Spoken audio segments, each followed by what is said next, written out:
Olá, meus nobres irmãos, a paz do Senhor Jesus para vocês. Seja o Senhor novamente. Nesse vídeo eu vou tratar de um assunto muito complicado que pode nos trazer uma série de problemas. Pior ainda, pode nos colocar aí na cadeira aí de juiz, né? No lugar até mesmo aí do nosso Senhor, né? No lugar de Deus, né? O tema desse vídeo é disciplina cristã, os perigos do pré-julgamento, risco de blasfêmia contra o Espírito Santo. Bom? Então, eu acho que não é necessário falar aqui, que é preciso que vocês fiquem até o final do vídeo, tá? Praticamente já falando, porque é de extrema importância esse assunto, pois a maioria de nós, em algum momento aí, já fizemos algum tipo de pré-julgamento. Tá bom, meus queridos? Vou falar se isso foi grave ou não foi grave, se houve blasfêmia contra o Espírito Santo ou não. Tá? Então vamos à disciplina em si.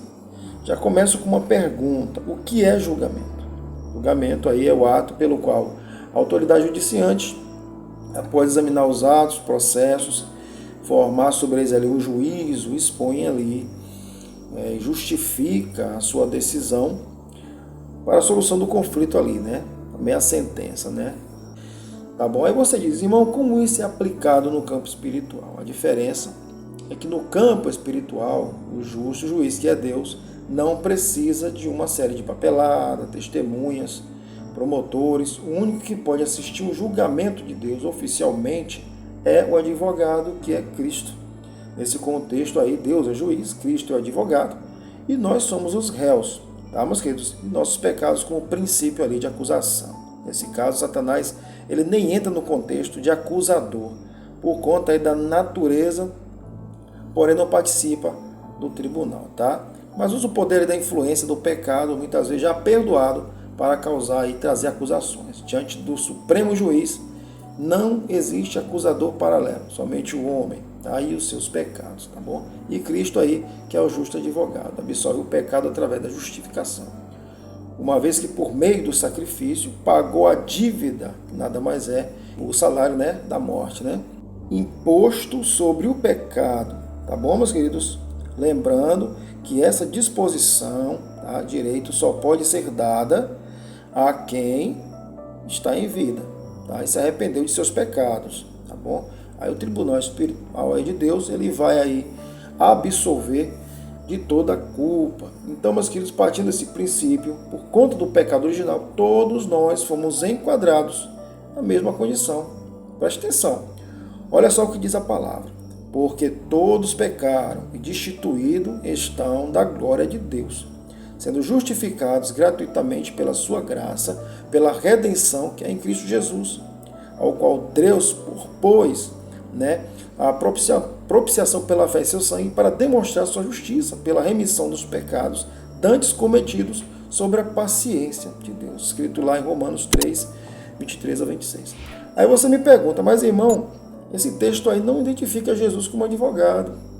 Calma, que a palavra de Deus ela não se contradiz. Veja só como o próximo texto aqui entra em total harmonia com o versículo que acabei de citar. 1 João 2, 1 ao 17. Diz o seguinte: Filhinhos, essas coisas vos escrevo para que não pequeis. Se todavia pecar, temos advogado junto ao Pai, Jesus Cristo, o justo.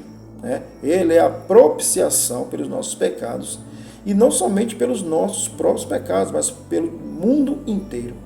Esse texto, além de ser perfeito em relação aí ao poder justificador de Cristo, ele é um tipo de balde de água fria, tá? Nas ideias aí desse pessoal calvinista aí que acredita aí nessa predestinação arbitrária.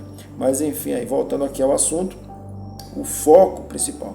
Se Jesus é advogado, e é a propiciação dos pecados de todo mundo, como pode então haver acusador?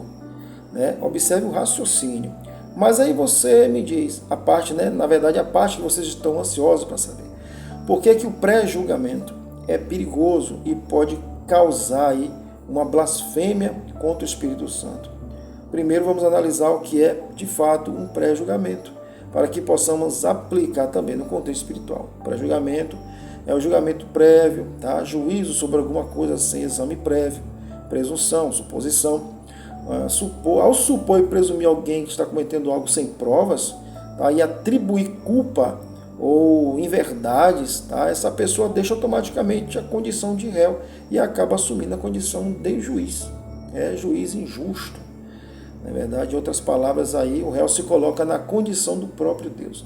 Já que, o que diz lá em Mateus 7:1-2? 1:12, né? Diz o seguinte: não julgueis para que vocês não sejais julgados, pois da mesma forma que julgares, vocês também serão julgados. E a medida que usam também será usado para medir vocês. O problema, meus queridos, é que quem julga alguém sem provas, né, outras consequências pode ter ao longo do tempo.